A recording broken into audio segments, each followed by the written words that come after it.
ప్రకటన చేసిండు.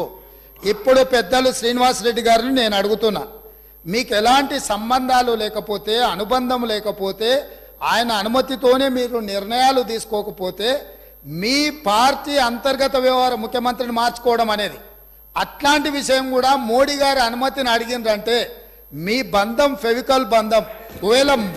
ఒకవేళ మీకు కేసీఆర్ గారు చెప్తుండ్రో లేదో వాస్తవాలు ఒక్కసారి ఇప్పుడు నేను చెప్పిన చరిత్రను మొత్తము వారు తెలుసుకోవాల్సిందిగా నేను కోరుతున్నా. మీకు కొన్ని చెప్తాడు, కొన్ని దాస్తాడు. కాబట్టి దాసినై మీకు ఒకవేళ ఎప్పుడైనా అనుమానం వస్తే మీరు ఎప్పుడైనా నన్ను అడగొచ్చు, స్వేచ్ఛగా వచ్చి కలవచ్చు. మిగతా వివరాలన్నీ కూడా నేను మీ దృష్టికి తీసుకొస్తా. పోచారం శ్రీనివాసరెడ్డి. మేమందరం కూడా కలిసి పనిచేసినాం సార్. తెలుగుదేశం పార్టీలో వారు ఉన్నారు, మేమున్నాం, కష్టపడి పనిచేసినాం. వారు ఈరోజు ఒక నిమిషం వినండి. ఇదే ఓపిక ఉండాలండి. శాసనసభలో మాట్లాడే ఓపిక కాదు, ఇనే ఓపిక కూడా ఉండాలి. వారు చెప్పారు. ఒక్క నిమిషం బ్రదర్ వినండి. వారు అవకాశం ఇస్తే మాట్లాడండి. Please cooperate. వారు మాట్లాడడానికి ఒకవేళ బీజేపీతోనే మాకు పెవికాల సంబంధం ఉంటే నలుగురు బీజేపీ శాసనసభలు ఓడించినటువంటి అభ్యర్థులు ఎవరు సార్? బీఆర్ఎస్ పార్టీ అభ్యర్థి ఓడించాం. 2011లో గౌరవ ముఖ్యమంత్రి గారు అన్నారు, 2011లో ఆ రోజు శాసన మండలికి ఎన్నిక జరిగితే ముగ్గురు టిఆర్ఎస్ శాసనసభ్యులు కాంగ్రెస్ ఓటేసినటువంటి మాట వాస్తవం. సస్పెండ్ చేసిండ్రు. కిరణ్ కుమార్ రెడ్డి కాదు, ఎమ్మెల్సీగా కాంగ్రెస్ పార్టీ రంగారెడ్డి పోటీ చేసిండు. టీఆర్ఎస్ తరఫున మహమూద్ అలీ గారు పోటీ చేసిండ్రు. నేను అప్పుడే మన ఇద్దరం తెలుగుదేశం పార్టీలో ఉన్నాం. దాని తర్వాత నేను బీఆర్ఎస్ పార్టీకి వచ్చిన.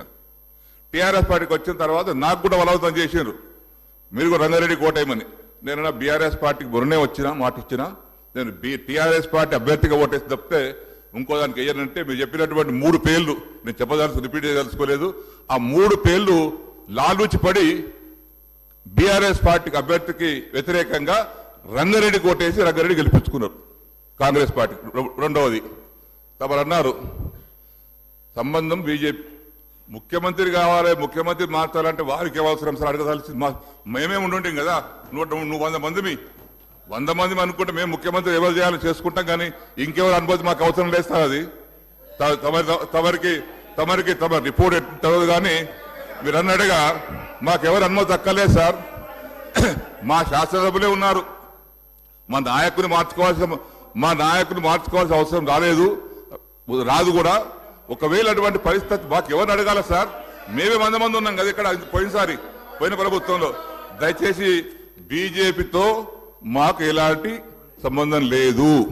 మాకున్నది ఫ్రెండ్లీ పార్టీ ఎంఐఎం పార్టీ. దయచేసి దాని పట్ల మరొకసారి తమరికి నేను విజ్ఞప్తి చేస్తా ఉన్నాను. పాయల్ శంకర్ గారు. అధ్యక్ష,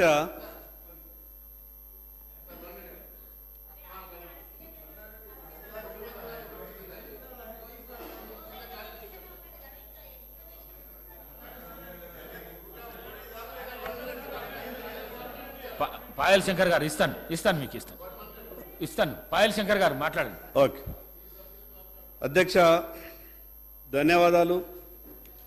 2024 బడ్జెట్ ఉభయ సభలను ఉద్దేశించి గౌరవనీయులైన గవర్నర్ గారి ప్రసంగంపై ధన్యవాదాలు చెప్పే తీర్మానంలో నాకు మాట్లాడే అవకాశం ఇచ్చినందుకు మీకు ప్రత్యేకంగా ధన్యవాదాలు అధ్యక్ష. ఈ సభకు కొత్తగా వచ్చినటువంటి సభ్యుణ్ణి. ఏవైనా తప్పులు జరిగితే పెద్దలు దాన్ని సవరించాల్సిందిగా ముందు మీకు విజ్ఞప్తి చేస్తున్నా అధ్యక్ష. గవర్నర్ గారి ప్రసంగంలో ముందుగా ప్రజాకవి పద్మవిభూషణ్ స్వర్గీయ శ్రీ కాళోజీ గారి మాటలను పరిచయం చేస్తూ గవర్నర్ గారి ప్రసంగం మొదలుపెట్టినటువంటి తీరు చాలా సంతోషం అనిపించింది అధ్యక్ష. అధికారం ఉన్నదని హద్దు పద్దు లేక అన్యాయ మార్గాల నార్జింపబూనిన అధికారం ఉన్నదని హద్దుపద్దు లేక అన్యాయ మార్గాల నార్జింపబూనిన అచ్చి వచ్చే రోజులంతమైనాయి, అచ్చి వచ్చే రోజులంతమైనాయి. అది